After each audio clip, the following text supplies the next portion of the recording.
Hello friends, आपका स्वागत है हमारे चैनल पर। मेरा नाम है ध्रुव और आप देख रहे हैं द लर्नर्स कम्युनिटी।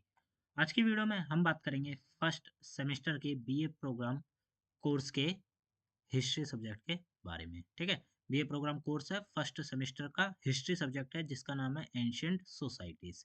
आज की वीडियो में हम इस क्वेश्चन पेपर को देखेंगे। क्वेश्चन पेपर की जो वीडियो है, क्वेश्चन पेपर एक्सप्लेनेशन की जो वीडियो है, जिसमें हमने क्वेश्चन पेपर के जो क्वेश्चंस थे वो एक्सप्लेन किए, उसकी वीडियो ऑलरेडी हमारे चैनल पर अवेलेबल है, आप जाके चेकआउट कर सकते हैं। आज की वीडियो में हम इस क्वेश्चन पेपर के कंप्लीट क्वेश्चंस प्लस आंसर्स को देखेंगे, क्योंकि आपके एग्जाम होने वाले हैं, तो जिससे कि आपको आइडिया रहे कि आपको आंसर में क्या लिखना है, कौन से पॉइंट्स, कौन से टॉपिक्स को एक्सप्लेन करना है। ठीक है, तो एक प्रकार से ये जो कंप्लीट क्वेश्चन पेपर है, ठीक है, इसको आज की वीडियो में हम सॉल्व करेंगे एग्जाम के अकॉर्डिंग। तो चलिए वीडियो को शुरू करते हैं, और अगर अभी तक आपने हमारा चैनल सब्सक्राइब नहीं किया तो प्लीज चैनल को सब्सक्राइब करना, वीडियो पूरा देखें। ये आपका यूनिक पेपर कोड है। ठीक है, सब्जेक्ट का नाम है एंशिएंट सोसाइटीज, हिस्ट्री का सब्जेक्ट है, मेजर कोर्स के अंतर्गत आता है। 3 घंटे दिए जाएंगे, 30 नंबर का आपका, सॉरी 90 नंबर का आपका पेपर होगा। 4 क्वेश्चन आपको अटेम्प्ट करने हैं। जितने भी क्वेश्चन हैं इक्वल मार्क्स के हैं, या तो आप इंग्लिश या तो आप हिंदी, एक लैंग्वेज को चूज करके पूरा का पूरा जो पेपर है वो कर सकते हैं। ठीक है, यहाँ पे आप देख सकते हैं पूरे क्वेश्चन पेपर्स के जितने भी क्वेश्चन है वो सब हमने हमने जो इमेजेस हैं वो यहाँ पे ऐड की हैं। हम नीचे जाएंगे और वहाँ पे जहाँ पे क्वेश्चन प्लस आंसर लिखा है वहाँ से हम पढ़ना और समझना चालू करेंगे। तो चलिए वीडियो को शुरू करते हैं। ठीक है, यहाँ से आपका जो है क्वेश्चन प्लस आंसर चालू हो जाता है। आपका पहला क्वेश्चन बनता है, प्रौद्योगिकी परिवर्तन से आप क्या समझते हैं? दीर्घकालिक सामाजिक और आर्थिक परिवर्तनों के लिए धातु प्रौद्योगिकी की भूमिका पर चर्चा कीजिए। ठीक है, आपको उत्तर लिखने के कुछ पॉइंट्स और कुछ तरीके पता होने चाहिए, तभी आप एक अच्छा उत्तर या अच्छा आंसर बना पाएंगे। पहला तरीका है, ठीक है, या हम कहें कि जो फॉर्मेट है वो है, सबसे पहले आप देंगे जो क्वेश्चन में पूछा गया है उसका थोड़ा सा ब्रीफ इंट्रोडक्शन, जैसे कि हमने यहाँ पे परिचय दिया है। ठीक है, क्वेश्चन में जो पूछा गया है उसके बारे में हमने थोड़ा सा परिचय दिया है, देख सकते हैं 3 से 4 लाइन का एक परिचय देंगे। उसके बाद आप देंगे मेन पार्ट, जैसे कि हमने मुख्य भाग लिखा हुआ है वो मेन पार्ट है आपके आंसर का। इसमें मेन पार्ट में आप क्या देंगे, 4 से 5 या 6 पॉइंट, कम से कम आप कोशिश करें कि 6 पॉइंट्स में अपना जो आंसर है उसको डिवाइड कर पाएं और उसे एक्सप्लेन कर पाएं। ऐसे करते करते आपने टोटल 6 पॉइंट बना दिए। जब आप 6 पॉइंट बना देंगे तो उसके बाद अंत में आपको देना होगा कंक्लूजन, मतलब निष्कर्ष। ठीक है, हर आंसर के अंत में हमने थोड़ा सा निष्कर्ष दिया है। ठीक है, आपको हम ये आंसर्स इसलिए एक्सप्लेन कर रहे हैं ताकि अगर आपके एग्जाम में पूछा जाए तो आप इस आंसर को और ज़्यादा इलेबोरेट और ज़्यादा डिटेल में अपने आंसर में, आंसर शीट में लिख पाए। ठीक है, तो आपने जब 6 पॉइंट बना दिए, थोड़ा सा इंट्रोडक्शन दे दिया, उसके बाद आप कंक्लूजन दे देंगे अंत में। ठीक है, और आपका जो आंसर है, प्रॉपर आंसर है, वो तैयार हो जाएगा। तो यही एक सही तरीका है आपके आंसर लिखने का। तो चलिए अब हम देखते हैं आंसर में आपको क्या क्या पॉइंट चीज़ें हैं, क्या क्या चीज़ें एक्सप्लेन करनी है। परिचय में आप बताएंगे, प्रौद्योगिकी परिवर्तन का अर्थ है ऐसी नई प्रक्रियाओं और तकनीकों का विकास और उनका उपयोग जो मानव जीवन और समाज को प्रभावी रूप से बदल देता है। ठीक है, प्रौद्योगिकी परिवर्तन का तत्व तात्पर्य या फिर अर्थ यहाँ पे क्या बताया गया, ऐसी नई प्रक्रिया और तकनीक, ठीक है, प्रक्रियाएं मतलब प्रोसेस, और जो तकनीक है, तकनीकों का विकास और उनका उपयोग, भाई तकनीकों का विकास भी हो रहा है और उनका उपयोग भी हो रहा है। ठीक है, जो कि क्या करें, मानव जीवन और मानव समाज को प्रभावी रूप से बदल देती हैं। यह परिवर्तन समाज के उत्पादन, व्यापार और सामाजिक संरचना को गहराई से प्रभावित करता है। ठीक है, जब ये परिवर्तन आता है तो क्या करता है भाई, ये समाज के उत्पादन में, समाज में जो चीज़ों का प्रोडक्शन हो रहा है उसको, ठीक है, व्यापार को और सामाजिक संरचनाओं को गहराई से क्या करता है, प्रभावित करता है। क्या प्रभावित करता है? प्रौद्योगिकी परिवर्तन प्रभावित करता है। प्राचीन समय में धातु प्रौद्योगिकी ने सभ्यताओं के विकास में अहम भूमिका निभाई, विशेष रूप से कांस्य और लोहे की खोजों ने। ठीक है, अब देखिए प्राचीन समय में क्या हुआ था कि भाई शुरुआत में पत्थरों का यूज किया जाता था। ठीक है, लकड़ी के औजार बनाए जाते थे, पत्थरों के औजार बनाए जाते थे। उसके बाद कुछ समय बाद क्या हुआ कि भाई एक धातु कांस्य और लोहे की खोज हुई। ठीक है, लोगों ने उस चीज को देखा, समझा, उसके औजार बनाना शुरू करा। तो जब तक पत्थरों का औजार बनाए जा रहे थे, ठीक है, तो आप कह सकते हैं कि समय समाज चल रहा था, समाज में सब लोग पत्थर का यूज कर रहे थे, परंतु फिर कुछ समय बाद लोगों ने कांस्य और लोहे के जो चीजें हैं, भाले हो गए, हथियार हो गए, बनाना चालू करा। तो क्या हुआ, प्रौद्योगिकी में परिवर्तन आया जिसने समाज को बहुत बड़े स्तर पर बदल दिया। क्या हुआ कि भाई जब कांस्य और लोहे की चीजें बनने लगी तो एक तो वो काफ़ी ज़्यादा हेल्पफुल रही लोगों के लिए। ठीक है, खेती के सेक्टर में उसने ज़मीन के ऊपर काफ़ी ज़्यादा, आप कहें प्रोडक्शन के लिए, ठीक है, खेती करने में जो लोहे की चीज़ें हैं उन्होंने बहुत बड़ा योगदान दिया। तो क्या हुआ कि भाई प्रौद्योगिकी परिवर्तन आया। प्रौद्योगिकी परिवर्तन के बारे में हमने परिचय देख लिया। अब मुख्य भागों की बात करें तो पहला पॉइंट बनता है कि प्रौद्योगिकी परिवर्तन का अर्थ और महत्व। सिंपल सी बात है, आप यहाँ पे अर्थ और महत्व बता देंगे। प्रौद्योगिकी परिवर्तन का अर्थ तकनीकी आविष्कार और उनका उपयोग से है, ठीक है। वही नई नई टेक्नोलॉजी या फिर हम कहें नई नई प्रक्रियाएं का आविष्कार करना, नई नई चीजें लाना और उनका क्या करना, उपयोग करना। प्राचीन समाजों में इन बदलावों ने कृषि, उद्योग और शहरीकरण में योगदान दिया था। भाई जैसे मैंने ऊपर आपको बताया कि कृषि सेक्टर में बहुत ही ज़्यादा आप कह सकते हैं कि योगदान दिया था लोहे और काँच के बने हुए औजारों ने, ठीक है? कृषि के सेक्टर हो गया, उद्योगों का सेक्टर हो गया, शहरीकरण जब शहर बस रहे थे उस समय इन चीज़ों ने योगदान दिया। उदाहरण के तौर पर औजार और हथियारों के निर्माण ने के लिए धातु का उपयोग, ठीक है? अभी उस धातु से पहले पत्थर का उपयोग हो रहा था, अब धातु का उपयोग हो रहा है। तो इससे क्या हुआ, प्रौद्योगिकी परिवर्तन हुआ। अगला है, इन उपकरणों ने मानव श्रम को अधिक प्रभावी बनाया और उत्पादन में वृद्धि की। अब ये जो चीज़ें बनाई गई थी, जैसे भई प हथियार बनाए गए, औज़ार बनाए गए, ठीक है? धातु के। तो इन चीज़ों ने मानव का जो श्रम है भई, व्यक्ति की जो मेहनत है उसको और अधिक प्रभावी बनाया और उत्पादन में वृद्धि की थी, ठीक है? भई जो चीज़ का उत्पादन किया जा रहा था उसमें काफ़ी ज़्यादा वृद्धि हुई थी। दूसरा पॉइंट बनेगा आपका काँस्य प्रौद्योगिकी का महत्व। काँस्य, तांबा और टीन का मिश्रण होता है, ठीक है? काँस्य क्या होता है भई, तांबा और टीन को मिलाकर एक पदार्थ बनाया जाता है या फिर हम कहें एक धातु बनाई जाती है, वो होती है काँस्य। काँस्य ने औजार और हथियारों को मजबूत और टिकाऊ बनाया, ठीक है भाई। काँस ने क्या करा कि भाई औजार और हथियार जो बन रहे थे, ठीक है, उनको और ज़्यादा मजबूत बनाया, ठीक है, और टिकाऊ बनाया कि भाई लंबे समय तक चल पाएँ। कृषि में काँस्य उपकरणों ने खेती के तरीकों को उन्नत किया। भाई कृषि सेक्टर की अगर हम बात करें तो काँस्य के द्वारा, मतलब काँस्य धातु के बने हुए उपकरणों ने खेती के जो तरीके थे, उनको और उन्नत किया, ठीक है? खेती करने में और ज़्यादा हेल्प की लोगों की, जिससे क्या हुआ कि उत्पादन जो था खेती में वो काफ़ी ज़्यादा बढ़ा था। युद्ध के दौरान काँस्य हथियारों ने सभ्यताओं को सैन्य ताकत प्रदान की थी। भई जब युद्ध का समय आया, ठीक है? तो काँस्य के बने हुए जो हथियार थे, उन हथियारों ने, जो सभ्यताएँ उन हथियारों को यूज़ करती थी, उन्हें सैन्य ताकत प्रदान की थी। उदाहरण के लिए हड़प्पा सभ्यता ने काँस्य औजार का व्यापक उपयोग, ठीक है? अब क्या हुआ, उदाहरण के तौर पे आप बता सकते हैं कि भई हड़प्पा सभ्यता में काँस्य के औजार, ठीक है? बहुत बड़े स्तर पर यूज़ किए जा रहे थे। तीसरे पॉइंट की बात करें, लोहे का युग और उसका प्रभाव। अब हम लोहे के समय में आ जाते हैं। इससे पहले हम क्या थे भाई, काँस्य के समय में थे, अब लोहे के समय में आ गए। लोहे की खोज ने उत्पादन लागत को कम किया और उपकरणों को सस्ता और टिकाऊ बनाया। अब क्या हुआ कि भाई का लो हम लोहे के समय में आते हैं, तो लोहे की खोज ने क्या करा भाई, उत्पादन लागत को कम किया। भाई किसी चीज़ को बनाने के लिए जो पैसा लगता है, ठीक है? उस पैसे की मात्रा को कम किया और उपकरणों को सस्ता और टिकाऊ बनाया। भई जो भी उपकरण आप कह सकते हैं कि काँस्य में बनता था वो महँगा पड़ता था, तो उसके मुकाबले जो लोहे के उपकरण थे वो सस्ते पड़ते थे, ठीक है? तो सस्ते और टिकाऊ थे। लोहे के औज़ारों ने जंगल को साफ़ करने और कृषि भूमि को बढ़ाने में मदद करी थी। भई लोहे के जो औज़ार थे उन्होंने जंगलों को साफ़ करने में, भई जंगलों को बहुत बड़े स्तर पर साफ़ करने में मदद करी थी, ठीक है? कृषि भूमि को बढ़ाने में, भई क्या होगा कि जंगल होंगे बड़े-बड़े, उनको काट दिया जाएगा, ठीक है? जब उस ज़मीन को समतल कर दिया जाएगा तो वहाँ पे खेती की जाएगी, तो वो कृषि की भूमि हो गई। तो उसको बढ़ाने में क्या करा था? मदद करी थी। लोहे के हथियारों ने बड़े साम्राज्यों को सैन्य शक्ति दी। वही लोहे के जो हथियार थे, उन्होंने बड़े-बड़े जो साम्राज्य हो गए, ठीक है? सभ्यताएँ हो गई, एक प्रकार से उन्हें सैन्य शक्ति दी थी। जैसे उदाहरण की बात करें तो गंगा घाटी में लोहे के औज़ारों का उपयोग, गंगा घाटी में लोहे के औज़ारों का उपयोग काफ़ी ज़्यादा हुआ था। बात करें चौथे पॉइंट की, तो सामाजिक प्रभाव। अब हम यहाँ पे किस चीज़ की बात कर रहे हैं, आप ये समझ लीजिए। हम यहाँ पे बात कर रहे हैं प्रौद्योगिकी परिवर्तन की, तो शुरुआत में आप थोड़ा-सा उसके बारे में बता देंगे, ठीक है? अब यहाँ पे हम पॉइंटों में बात कर रहे हैं कि किस-किस समय में प्रौद्योगिकी परिवर्तन आया। भई पत्थर के यूज़ के बाद हम लोगों ने काँच का यूज़ जो अ, उपयोग था वो सीखा। काँच के बाद हमने लोहे का उपयोग सीखा, ठीक है? अगर हम लोग काँच पे ही फँसे रहते हमेशा से ही, तो क्या होता कि एक समय आता कि भई काँच की भी मात्रा कम हो जाती और एक प्रकार से कह सकते हैं कि उनका यूज़ भी नॉर्मल हो जाता। पर काँच के बाद प्रौद्योगिकी का परिवर्तन आया, सीधा लोहे पे आ गए हम लोग। अब हमने लोहे का यूज़ करना शुरू करा। लोहे क्या था कि भई थोड़ा सस्ता था, मतलब लागत उसको उत्पादन में जो लागत लगती थी उसको कम किया लोहे ने, सस्ता और टिकाऊ औज़ार बनाया करते थे, ठीक है? फिर जंगल साफ़ करने में भी बहुत ज़्यादा मेहनत करी। अब इन चीज़ों का मतलब प्रौद्योगिकी परिवर्तन का सामाजिक प्रभाव क्या पड़ा? प्रौद्योगिकी परिवर्तन का सामाजिक प्रभाव क्या था?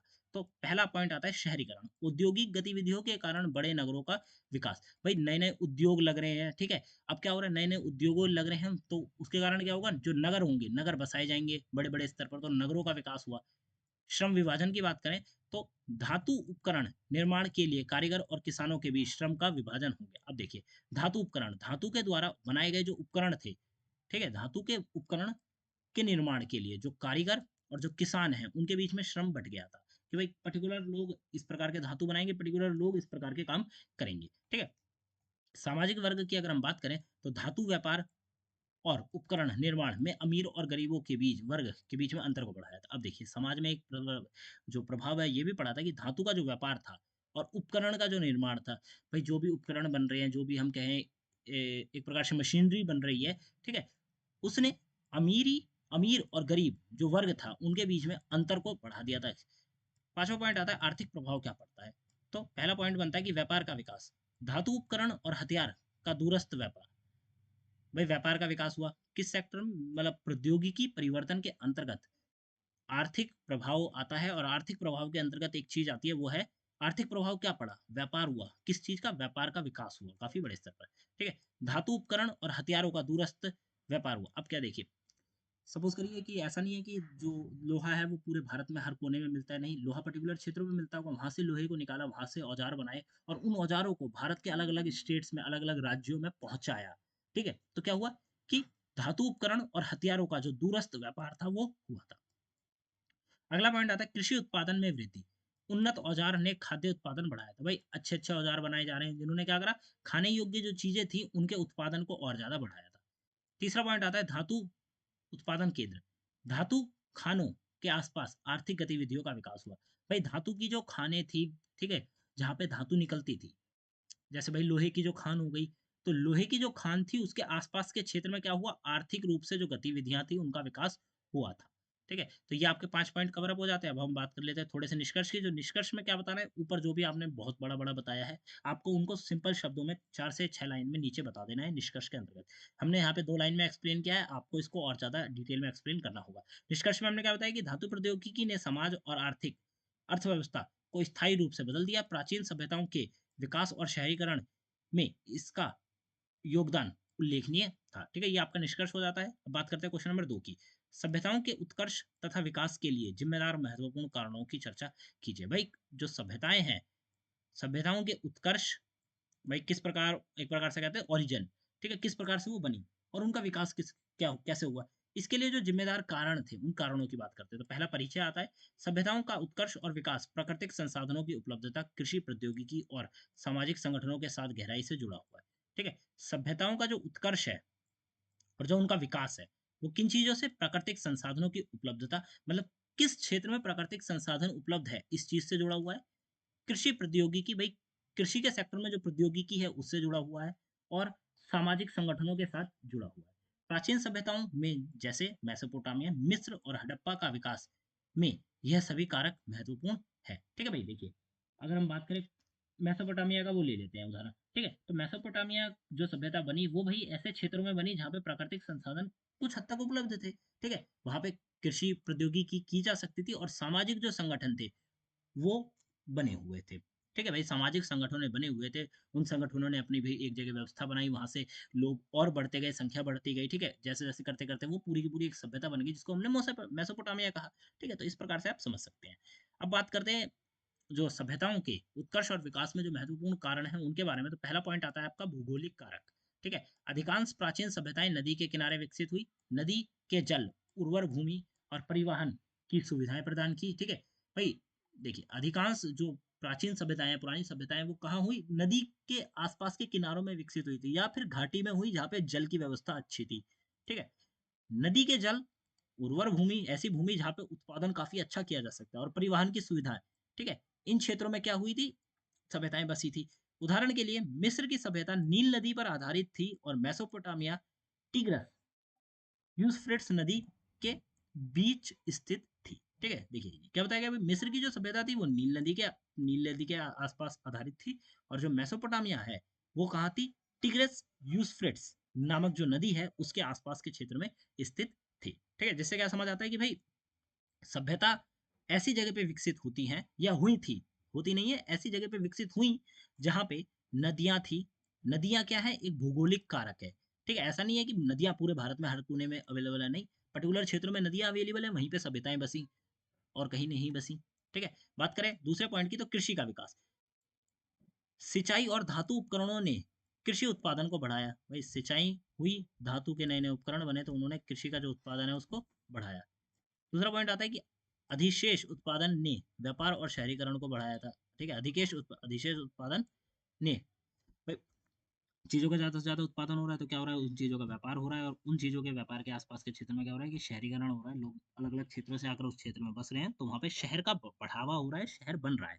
ठीक है? अब हमने यहाँ पे किस चीज़ की बात कर रहे हैं? हम यहाँ पे समझते हुए चलते हैं कि भाई सभ्यता का विकास और उत्कर्ष किस पॉइंटों से होता है। तो एक पॉइंट क्या है? कृषि का विकास। कि भाई कृषि का विकास हुआ, सपोज़ करिए कि एक छोटे से क्षेत्र में लोगों ने कृषि करना शुरू करा, ठीक है? अब वहाँ पे विकास हो रहा है। लोग अच्छा उत्पादन कर रहे हैं, अच्छा खा पी रहे हैं, ठीक है? अब क्या होगा कि कुछ समय बाद उस जगह की जो जनसंख्या है वो बढ़ जाएगी।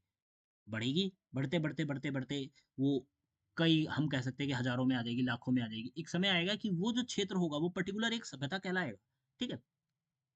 तो ये है कि कृषि का विकास होता है, उसी क्षेत्र में सभ्यता बनती है। ऐसे क्षेत्र में जहाँ पे खाने योग्य चीज़ें उपलब्ध नहीं है, ठीक है? चीज़ें ही नहीं बन रही है, तो क्या लोग वहाँ रहेंगे? नहीं, वहाँ नहीं रहेंगे लोग।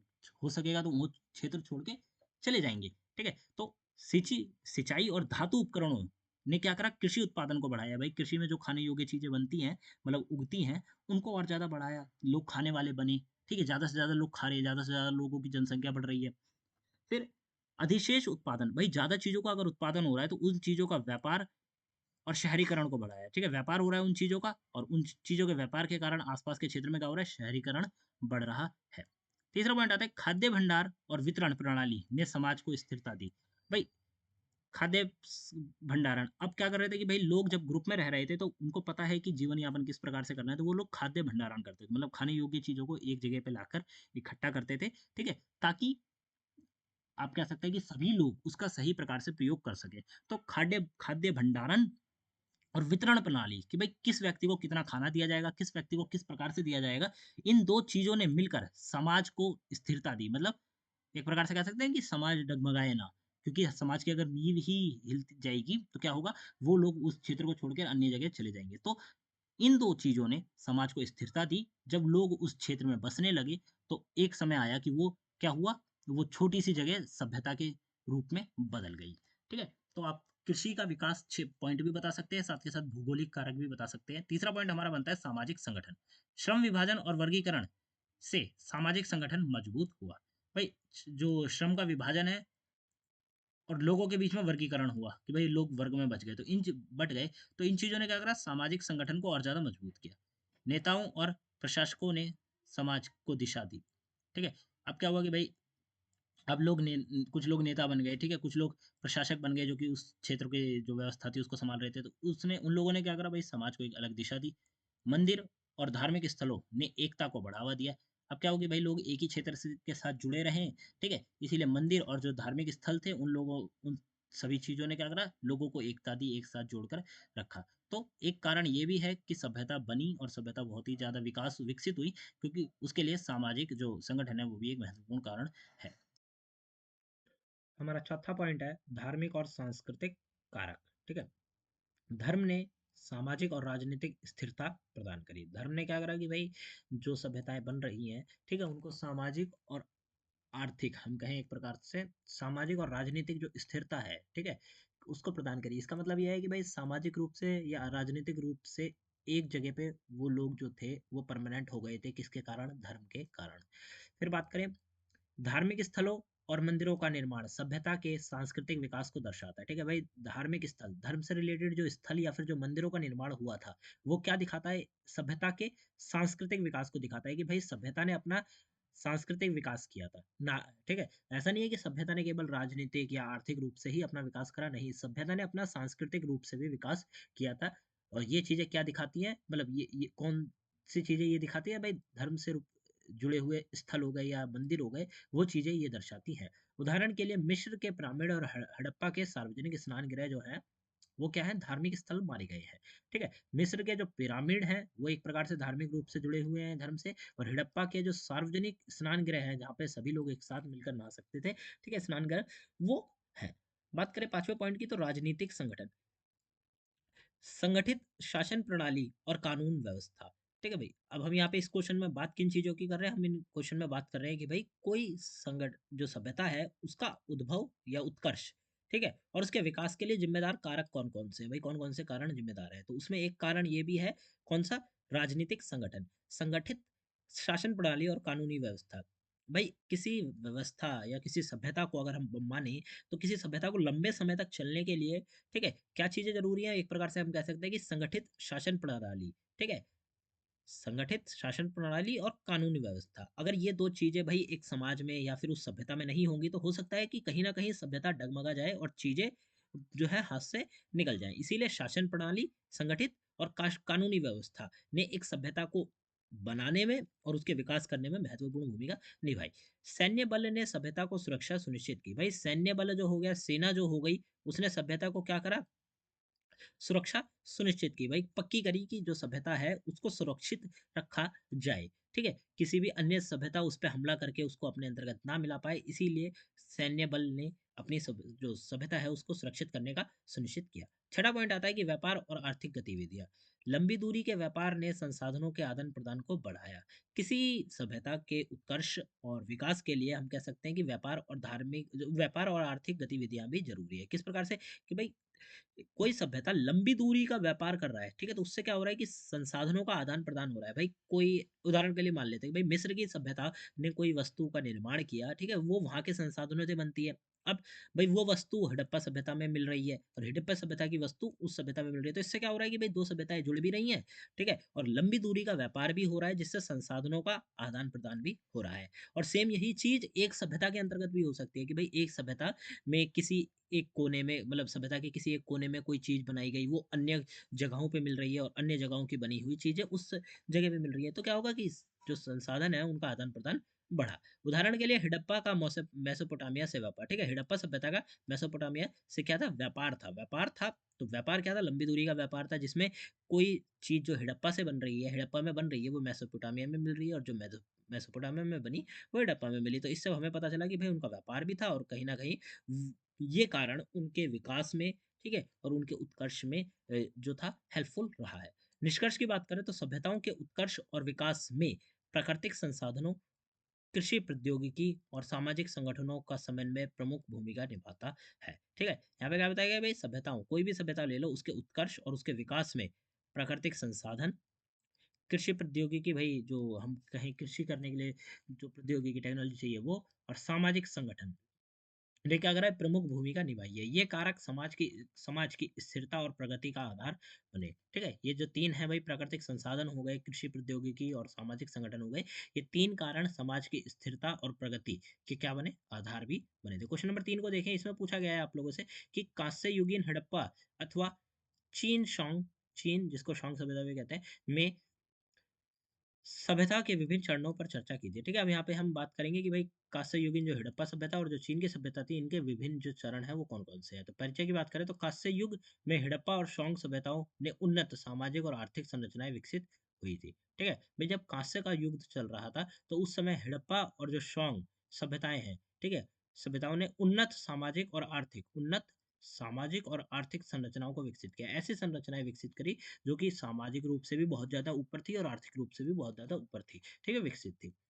इनके विभिन्न चरणों और इन सभ्यताओं के विकास के पतन को दर्शाते हैं, ठीक है। अब बात करें इन सभ्यताओं के बारे में, हम इनके चरणों के बारे में, तो पहले ही आती है हड़प्पा सभ्यता। हड़प्पा सभ्यता का पहला चरण क्या था? गांव आधारित जीवन और सिंचाई प्रणाली। भाई हड़प्पा सभ्यता की शुरुआत में अगर हम बात करें, तो लोग एक प्रकार से कहते हैं कि ग्रामीण जीवन जिया करते थे, ठीक है, और सिंचाई प्रणाली के तहत जुड़े हुए थे और सिंचाई प्रणाली से अपना जीवन यापन किया करते थे। कृषि और पशुपालन का प्रारंभ हुआ था, ठीक है। यही समय था जब कृषि और पशुपालन का जो है वो शुरुआत हुई थी, और लोग अपना जीवन यापन भाई कृषि करके और पशुपालन करके निकाल रहे थे। फिर दूसरा चरण आता है कि परिपक्व चरण। इस चरण में क्या हुआ? मोहनजोदड़ो और हड़प्पा जैसे सुनियोजित नगरों का निर्माण हुआ। भाई मोहनजोदड़ो बने, हड़प्पा बने, ठीक है, और ऐसे क्या हुआ? ऐसे और भी जो बड़े बड़े नगर हैं उनका निर्माण हुआ। फिर पक्की ईंटों के घर, जल निकासी प्रणाली। दूसरे चरण में क्या देखा गया परिपक्व में? कि जो सभ्यता शुरुआत में गांव में रहा करती थी, अब वो पक्की ईंटों के घर में रह रही थी। उनके पूरे के पूरे सभ्यता के क्षेत्र में जल निकासी प्रणाली अच्छी खासी थी, जो कि उनके लिए काफी ज्यादा हेल्पफुल थी। तीसरा पॉइंट इसी में आता है कि व्यापार और लिपि का विकास। अब क्या हो रहा है भाई? व्यापार का भी विकास हो रहा है परिपक्व चरण के अंतर्गत, और लिपि जो है, ठीक है, उसका भी विकास हुआ। लिपि का विकास किस प्रकार की? भाई आने वाले जो भविष्य के लोग हैं, ठीक है, वो ये जान सके हमारी सभ्यता के बारे में जान सकें, इसीलिए लिपि का क्या हुआ, विकास किया गया। फिर तीसरा चरण और अंतिम चरण आता है हड़प्पा सभ्यता की, अगर हम बात करें तो पतन का चरण। प्राकृतिक आपदाएं, नदी का मार्ग परिवर्तन।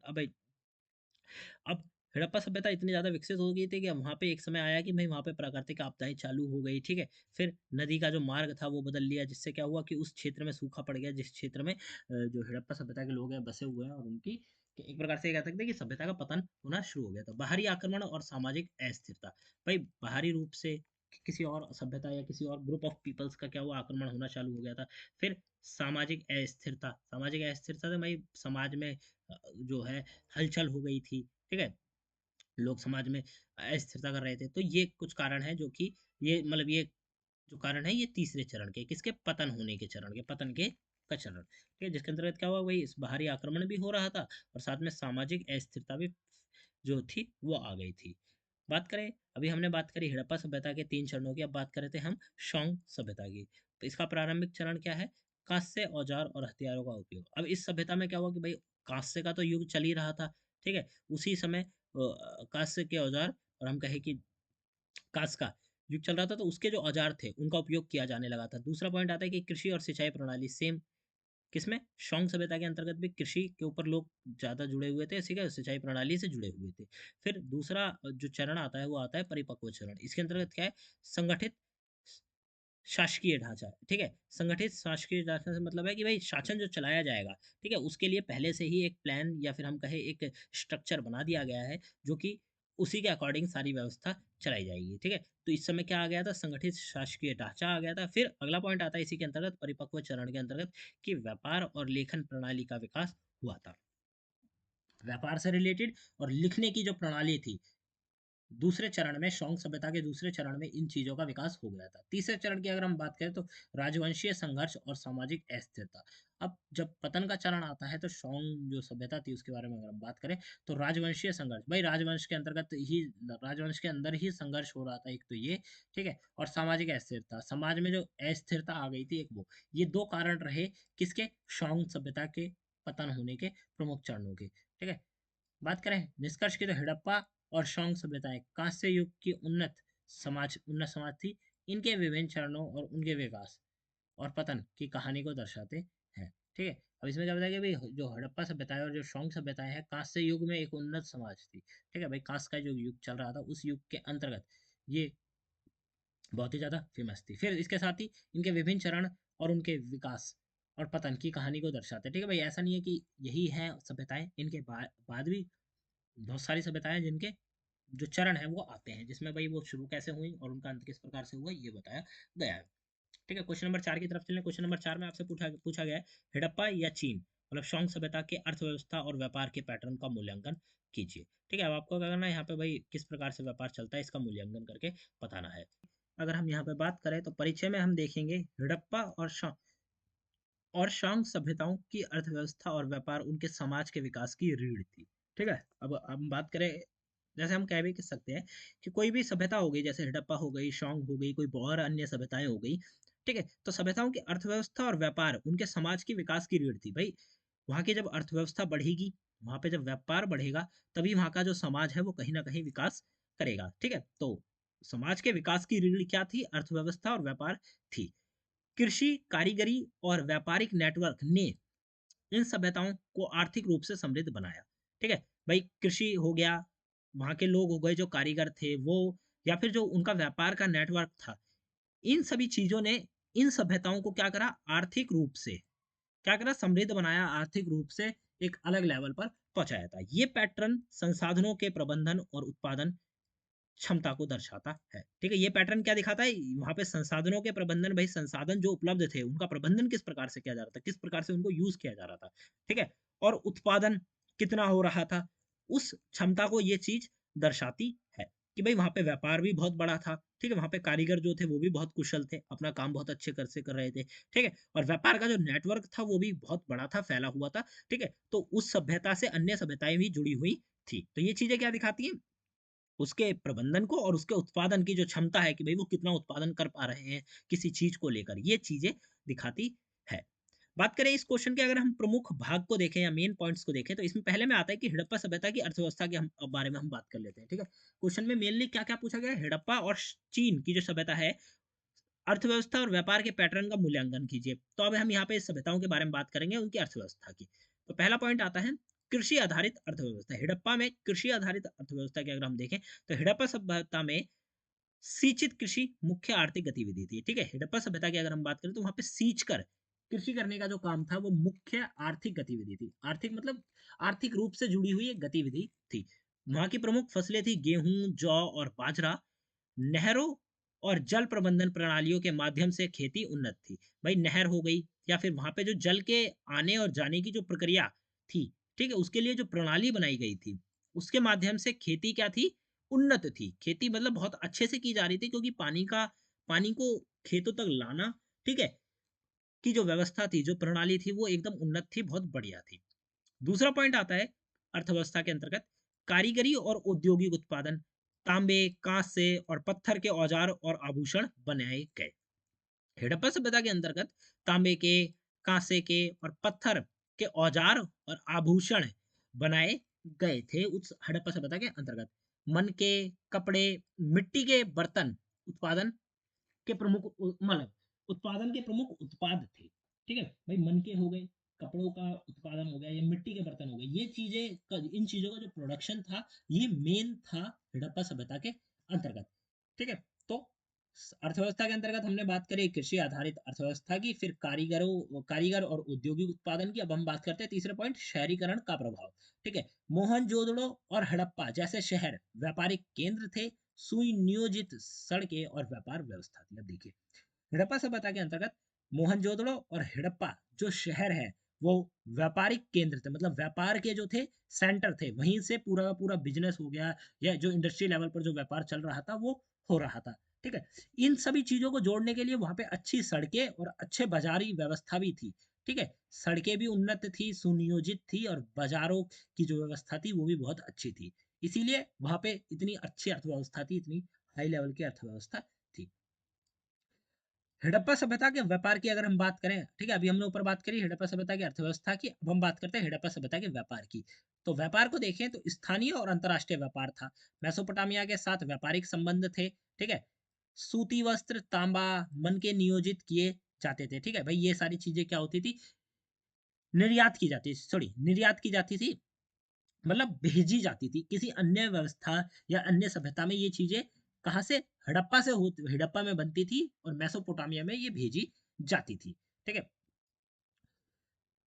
आयातित वस्तुएं जैसे सोने, चांदी, कीमती पत्थर आयात किए जाते थे। सूती वस्त्र, तांबा और मन के निर्यात किए जाते थे।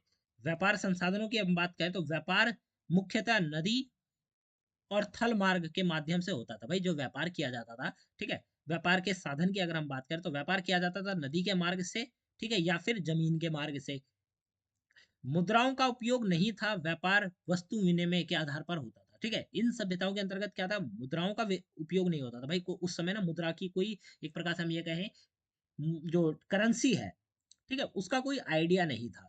तो उसके बदले क्या होता था, व्यापार वस्तु विनिमय, मतलब मैं आपको एक वस्तु दूंगा, आप मेरे को मेरे यूज की जो मेरे को वस्तु चाहिए वो देगी। अगर आपको आटा चाहिए तो आप, सॉरी, आपको अगर गेहूं चाहिए तो आप हमसे गेहूं ले लीजिए। ठीक है, और आप हमें मन के दे दीजिए, क्योंकि हमें मन के चाहिए। तो इस प्रकार से जो वस्तु विनिमय था, उसके आधार पर व्यापार होता था। ठीक है, तीसरे पॉइंट में अब हम चीन की सभ्यता की बात करते हैं। तो हमने यहाँ पे ऊपर दो चीजों की बात करी, हड़प्पा सभ्यता में व्यापार और हड़प्पा सभ्यता में की जो अर्थव्यवस्था, इन चीजों की बात करी। अब हम बात करते हैं शोंग सभ्यता की अर्थव्यवस्था के बारे में। तो भाई वहां पे पहला सभ्यता के अंतर्गत पहली चीज थी कृषि और पशुपालन। मुख्य फसलें जो थी, वो चावल और गेहूं की थी। पशुपालन भी महत्वपूर्ण था, विशेष रूप से घोड़े और गाय का जो था पशुपालन किया जाता था। किसके अंतर्गत, शोंग सभ्यता के अंतर्गत। बात करें वहां पे धातु और कारीगरी का योगदान क्या था, तो भाई कांस्य से औजारों और हथियारों का बड़े पैमाने पर उत्पादन था। भाई कांस्य से बने, ठीक है, टीन और तांबे के मिक्सचर को कांस कहते हैं। तो कांस के बने औजार और हथियारों का क्या होता था, बड़े पैमाने पर उत्पादन होता था, प्रोडक्शन होता था, मतलब हाई लेवल पे ये सारी चीजें बनाई जाती थी। मिट्टी के बर्तन और आभूषण भी बनाए जाते थे। अगले उसकी बात करें हम पॉइंट की, तो सौंग सभ्यता के व्यापार की बात करते हैं। ठीक है, तो इसमें क्या आता है, आंतरिक और बाहरी व्यापार। आसपास के क्षेत्र, आसपास के क्षेत्रों से संसाधन लाने और तैयार माल निर्यात करने का नेटवर्क था। श्रम सभ्यता के अंतर्गत क्या था कि भाई आसपास के क्षेत्र से क्या लाते थे, कच्चा माल ले आते थे, संसाधन ले आते थे, ठीक है, और उसको अपने यहाँ पे तैयार करते थे। उसको अपने यहाँ पे भाई हम कह सकते हैं कि मन के लिए आए पर मन को से और चीजें बना दी, ठीक है, मट्टी ले आए, मट्टी के बर्तन बना दिए, तो इस प्रकार की चीजें क्या होती थी, की जाती थी श्रम सभ्यता के अंतर्गत। और जब ये माल तैयार हो जाता था तो उसे निर्यात किया जाता था, मतलब किसी अन्य क्षेत्र में या अन्य सभ्यता के अंतर्गत भेजा जाता था। व्यापारिक वस्तुओं में कांस्य, लकड़ी और रेशम मुख्य थे। भाई व्यापार से जुड़ी जो चीजें थी वो थी कांस्य, लकड़ी और रेशम का व्यापार मुख्य रूप से होता था। अगला पॉइंट आता है संगठित व्यापार प्रणाली, शासकों द्वारा व्यापार का नियंत्रण। भाई अब ऐसा तो है नहीं कि जो व्यापार व्यवस्था चल रही है उसको देखने के लिए कोई व्यक्ति नहीं होगा, नहीं। वहां पे क्या था कि शासक व्यापार द्वारा व्यापार का नियंत्रण, भाई वहां पे जो शासक था वो उस व्यवस्था को देखता था, व्यापार का नियंत्रण करता था। व्यापार मार्ग की सुरक्षा के लिए सैन्य शक्ति का उपयोग, भाई व्यापार मार्ग में कोई चोरी चपाटी ना हो, ठीक है, इस प्रकार की कोई चीज ना हो और कोई भी ऐसी गलत काम ना हो, इसके लिए व्यापार मार्गों में सुरक्षा के लिए क्या किया जाता था, सैन्य शक्ति का उपयोग किया जाता था, ठीक है। पांचवें पॉइंट की बात करते हैं अर्थव्यवस्था और सामाजिक संरचना। दोनों सभ्यताओं में अर्थव्यवस्था और सामाजिक वर्ग का निर्माण हुआ, ठीक है, दोनों सभ्यता में क्या हुआ, अर्थव्यवस्था का और सामाजिक वर्ग में, समाज में मतलब अलग अलग वर्गों का क्या हुआ, निर्माण हुआ। किसान, कारीगर, व्यापारी अलग अलग वर्गों में विभाजित थे, ठीक है, किसान अलग वर्ग थे, व्यापारी सॉरी कारीगर अलग वर्ग के थे, फिर व्यापारी जो थे वो अलग वर्ग के थे, तो वर्गों में विभाजित थे लोग।